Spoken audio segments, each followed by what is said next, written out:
Hey centwarriors, today I want to react to Lerisqueafrica post that she posted today, Madam Tairo.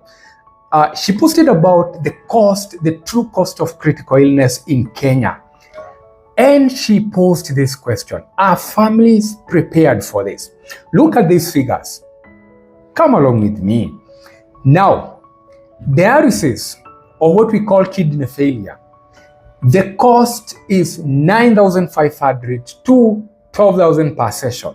And you need a frequency of 2 to 3 sessions a week. That breaks it or sum it up to a cost of 1.8 million per year. That is kidney analysis. Now, cancer treatment, chemotherapy, shillings 50,100 per session. When it comes to radiation therapy, that will cost you 75,000 to 200,000 per session. The total cost treatment can easily run into millions depending on stage and length of treatment. Look at that. Now the other one is a heart attack. Now emergency care, when you get a heart attack, emergency care will cost you about 200,000 to 500,000 for immediate intervention, including hospitalization and medication. Now, for the heart surgery, it is going to cost you over 500,000 to 2.5, in that range, depending on the severity of, the heart surgery that you are getting. Now, after that, you're going to have rehabilitation cost and ongoing treatment, medication and lifestyle adjustment, which can add up to 20,000, from 20,000 to 50,000 per month. Look at those costs. Now, another thing is stroke treatment and rehabilitation. Now, immediate care, that will cost you around 300,000 to 600,000 for hospitalization and treatment. When it comes to rehabilitation, physiotherapy, speech therapy, and medication can cost you upward of Kenya shillings 50,000 a month. The other one is coma care. Now the cost of this ranges from 50,000 to 200,000 per day for ICU care. Just imagine that. And for the extended care, patient in long-term comas can incur millions in cost over time due to ICU and specialized care needs. Now, organ transplant, kidney, liver, and others.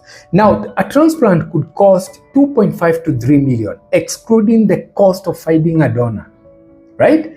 Post-operative care, lifelong medication and follow-up can cost an additional 50,000 per month or more.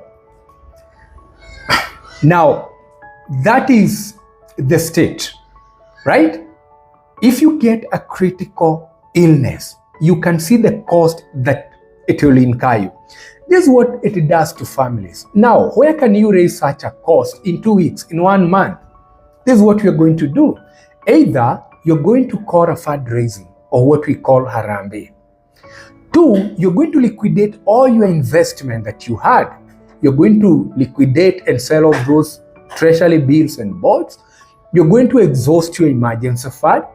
Then you're going to start selling your property, your land, the apartments that you had. You're going to sell them at a throwaway price. Because what matters now is your health and getting that money to take care of yourself.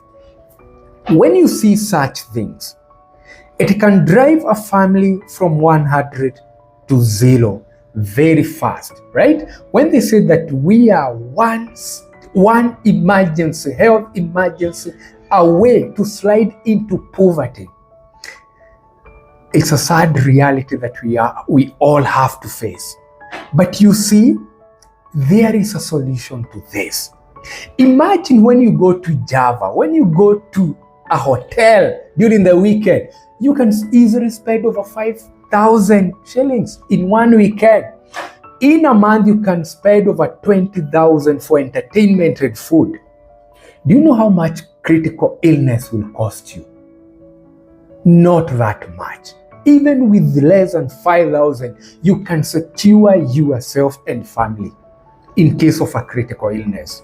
So this is something that you need to think about and come into terms with it, that if this risk happens to myself or a member of my family, it is going to dilapidate us. It is going to bring financial chaos for us, and I know you won't like that to happen to you. So it's time to take action.